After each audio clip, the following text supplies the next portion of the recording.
My children's home has been targeted since Christmas Eve. You'll see pictures here of masked people holding Antifa flags outside of our property. You'll then see Twitter profiles that continually threaten violence against my family. This has been continued.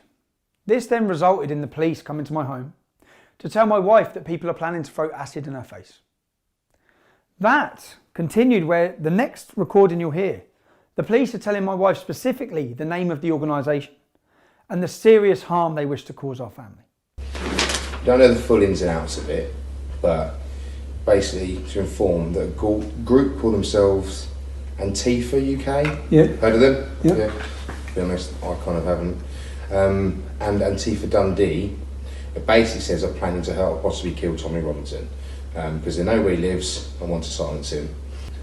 They've got their hands on, it says they've got hands on some AK-47s, made petrol bombs and stuff. And allegedly say they're going to put these petrol bombs through your door when he sleeps. They say they're also planning to attack a few MPs. Now, at the heightened tensions with multiple Osman warnings, they now take back the radar phone, the one option we have to go direct to the police, and they are removing it at this current moment. Where are you from? I'm from the counter-terrorism policing unit that Carla works with. Okay. So Carla and I work very closely together. So what did you just say? Basically, the radar phone or whatever it is. Yeah. The phone, the emergency phone. We'll be taking that back. You'll be taking that back. Yeah, those phones are you designed for a. No, I'm not are you for real? Like so when there's a heightened threat and people have come to the house and the address has been put out where my kids are, you're then going to take the panic phone back. I feel they were purposely trying to provoke me into a reaction. Now, many of you would have seen last week when a group supported by Mike Stutchbury came to the home that my wife and children were in on a Sunday afternoon when I wasn't even in the country. So let's have a look at Mike Stutchbury, who calls himself a journalist, who promoted this event, who shared it and encouraged it, who found it amusing that my wife was so scared she had to ring the police. Now take this for a second. My wife has been sat down and told in her home that Antifa are planning to kill her. They're planning to kill our family and harm our family. She's been told that she may get acid in her face. Well, how do you think she felt on a Sunday afternoon whilst my children are playing outside on their bikes? To be told that Antifa were on their way to our home. When I say Antifa, you've seen the previous flags. You've heard the death threats. Let's have a look at Mike Stutchbury, the man that sent them. Here he is self-admitting that he is part of Antifa. Here he is promoting violence against his opposition. Punch them, punch them, punch them. Here he is hoping that buses full of Antifa get shipped in to smash people's skulls in. Here he is calling for white genocide. Mike Stutchbury is an extremist. He's a far left extremist who currently is playing a victim. He encouraged people to come and he sent people and was part of an organisation that communicated together to send people to the home where my wife and children were when I wasn't there. He even crowdfunded to support them in their action. Now, all you would have read in the media, because the media supported this, all you would have read in the mainstream media is Tommy Robinson got served legal papers. First of all, let's look at the lawyer that's serving me legal papers. He represented Shamina Begum. You know, the jihadi terrorist that's out in Syria? He represented, I think, Michael Adebolajo, Lee Rigby's killer. He's banned from claiming legal aid because of his fraud. I think he's even had to change his name because he's got such a terrible track record. So this is the lawyer who's suing me and who the media celebrated that he had served me papers, even though I wasn't in the country.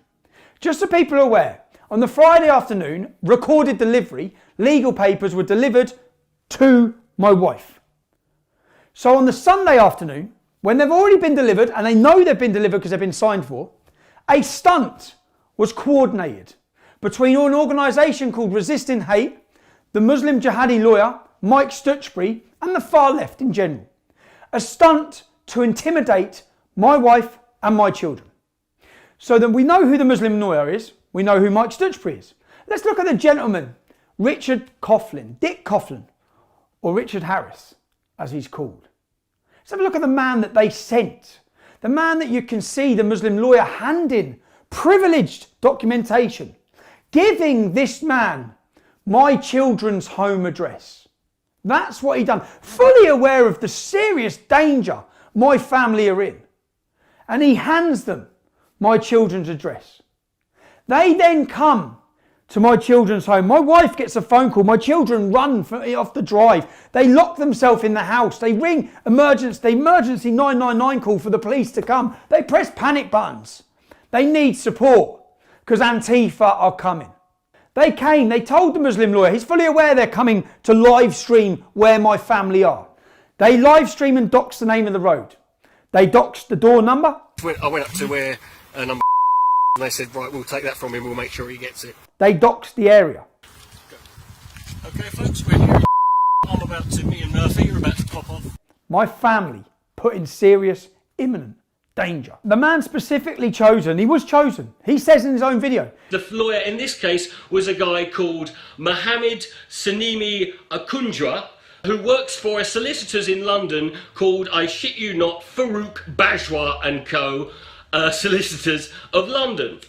I get asked by this guy that they've decided that they're going to, Tommy Robinson is going to be served legal papers so he can be sued by this family. And they asked me, do I want to be the one to go along to serve the legal documents? He was chosen by the Muslim lawyer because he made a real controversial video insulting me. So he specifically chose a man who has completely insulted me to come to my children's home on a Sunday afternoon, to dox their address. Let's have a look at the man they sent, who was working with a group called Resisting Hate, who came accompanied by the Daily Mail. This is all according to Mike Stutchbury. Daily Mail, The Guardian, an independent documentary maker, Panorama. That's who came. They came. Let's have a look at who Dick Coughlin is. Let's have a look at some of the things he said. Here he is promoting hatred against black people. Serious, this is a crime. The comments he makes are a crime. Here he is promoting hatred against Pakistanis.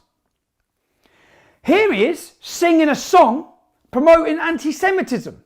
Singing a song about lampshades being made out of Jewish people's skin from the Holocaust. Watch us rip the mic. Oh, psych. Holocaust. Everybody makes a noise. If you're in the Auschwitz, you can go in the gas chamber, then we'll throw you in the pit. We're just following orders, man. We're trying to get paid. You might get out of here, but you'll be a lampshade. This is the man that was chosen to come to my children's home when I wasn't there. This was clear provocation. They doxed where my family are. They scared and intimidated my family. Now, Resisting Hate work with these troll accounts. Such troll accounts like Joker and Monkey. Here you'll see clear evidence of Roanna from Resisting Hate, the face of Resisting Hate, the same one who sits with the leader of Tell Mama, the Friends. You'll see her saying clearly she's friends with Joker. Then you'll see the comments by Joker threatening violence and murder against children and families. This is a campaign of hate aimed at silencing opposition with full sanction and permission by the police because they make no arrests for any of these crimes. And while this was going on, if any of the media reported any of these things about these people, any of the media, they've all just acted like I've received a legal letter. A legal letter is supposed to be bought by couriers, signed for couriers, like had already come 2 days before. And then how has this been used in Parliament? When I come home, I went to see Mike Stutchbury at 10:30 at night. That's when I got his address. And I knocked on his door on my own. Come on, Mike, I'm on my own, mate. There's not 5 of us. It's just me, bro. I wasn't threatening. I knocked at a man's house who had just terrified and been part of a coordinated effort to terrify my family, to scare my children. And then members of Parliament completely ignore everything that's happened. None of them report any of the things that have happened. The fact that this man's called a journalist, He calls for white genocide. He promotes violence. This is the reality of journalists now in Britain. Crimes that I've never done. Things that I've never said. I'm deleted from all the social media. I don't promote violence. I have never promoted violence. Yet here's a journalist that all of the media and all of the politicians, he's getting comments from politicians saying, solidarity with you, Mike. Solidarity with the man who has just doxed a children's address. What about solidarity for my babies who had to leave their home? What about the solidarity for my wife who was left terrified in her home as a crackhead, a self-confessed, racist, anti-Semitic crackhead was sent to my children's property with a group of masked people, including journalists? What is wrong with this country?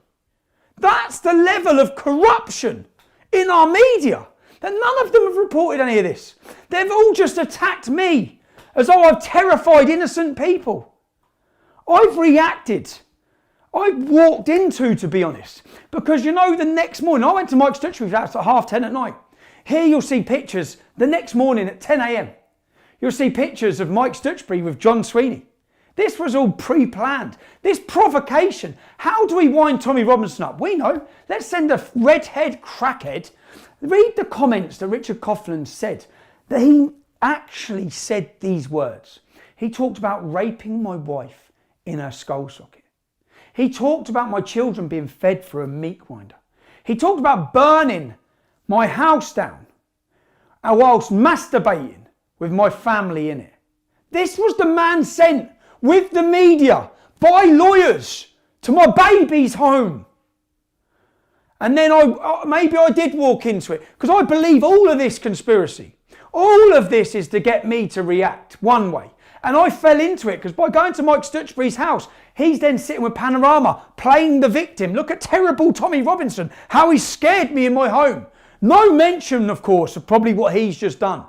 And the next day, when I'm moving home for my children and moving their stuff, when I go down the road and I find a van sat there, and I approach that van and I ask them what they're doing. You'll see the video of this now. Who's in the back of your car? No one's in the back. Who's in the back of your car? You're not going nowhere. You're not going nowhere. I'm not moving, bro. Let me see who's in the back of your car. Tell me what you're doing in my house. I want to know what you're doing, bro. That's all I want to know is what you're doing.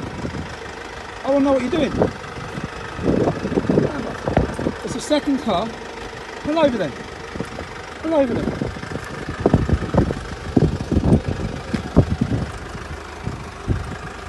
Pull over. Go on. What are you doing? What are you doing? Show me who's in the back of your car. There's no one in the back of the car. So what are you doing then? We're not here, anything to do with you. What are you doing then? Well, what do you think we're doing? I think it's something to do with me. No. Who's yours work for? So what are you doing? And there is someone in the back. I know there's someone in the back. So what are you doing here? What do you think we're press or something on media? I don't know who you are. That's what I want you to tell me. Go on, tell me what you're doing. You tell me what you're doing then. Because essentially I've got threats against me. I know you. Yeah? So what are you doing here? If I turn it off, you can tell me what you're doing. At the point when they tell me to turn my camera off, they then reveal to me they're police officers. I ask to see his warrant badge, which I see. I then go round and I open the side of his van. At which point I put my camera back on, which I'm frustrated about. You'll see the registration plate. You'll see the man, it's actually a wig he's wearing. I've got police officers sat with a recording, in a recording van. In the back of this van is a recording station. I'm not standing, you're not going, no, because what you're doing, I know what you're doing. I know what you're doing. I know what you're doing. They're sat in the back of their van. This is recording devices. The whole of this back thing, because he just opened it up when I got him out, the whole of this back thing is recording where they're pointing there because what this is has been a setup. These police officers setting me up. They're setting me up. It's a setup. They're setting me up by sending people to my house because they think I'm going to react and do something, and they're recording it with listening devices. They were sat on my road waiting with full listening. The whole back of the van was a recording studio. How many other people, why have I got police officers sat recording everything I'm saying in my property? Because I speak about Islam. Because I show up the establishment. Because I showed up BBC and their fake news. Let's just recap. Let's have a look at what's happened since panodrama, the expose of the BBC for creating fake news, for trying to set me up. What's happened since then? Removed from Facebook, removed from Instagram. Then, orchestrated and coordinated together, a group of people are sent to intimidate my family. I'm supposed to react. Then the media use this all against me. And then it's used as a campaign to get me removed off YouTube by politicians in Parliament. Every major social media platform other than YouTube has taken down Stephen Yaxley Lennon's profile because of his hateful conduct. Late on Monday night, Yaxley Lennon turned up at a journalist's home, banging on the doors and windows, demanding to be let in. And after being escorted away by the police, he returned at 5 a.m. and continued his intimidation. The incident was live streamed. Then the police are sitting recording outside my property, hoping to get me saying something criminal. All of this is their attempts to silence and stop our resistance. And then now, after 5 months, the day after I video these police officers secretly recording my house, the day after, they weren't there for my protection, trust me.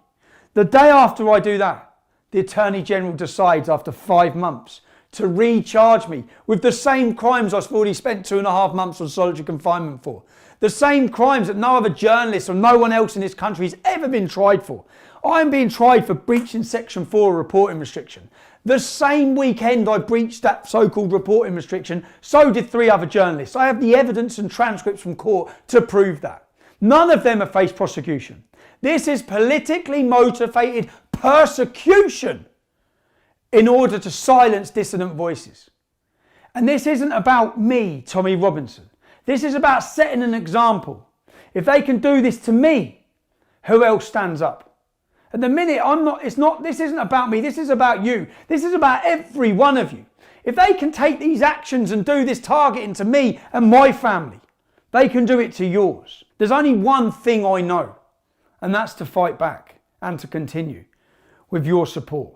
If you haven't signed up already, please do so at www.tr.news.